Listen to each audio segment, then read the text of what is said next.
Hi dear friends, welcome back to this channel. Today in this video, I will show you how you can change profile pictures of your YouTube channel. Because sometimes we need to change profile pictures of our YouTube channel.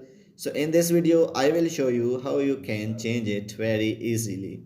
So without wasting time, let's start video. Before starting the process, if you did not subscribe our channel, please subscribe it.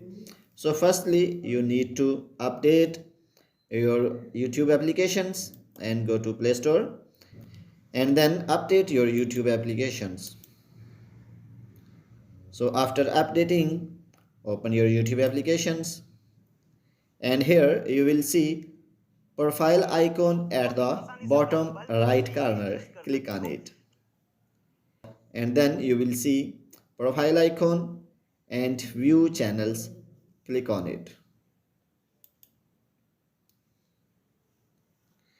and here you will see the options of pin. Click on it and then you will see camera icon, then click on camera icon and here you will select your pictures which you want to change.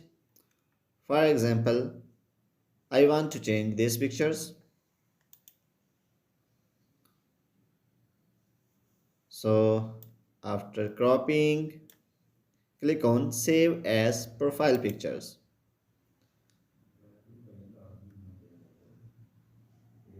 So you can see my profile pictures on the YouTube channel is changed. So in this way you can change profile pictures on the YouTube channel. So if this video is helpful for you, please like the video and subscribe our channel. Thanks for watching.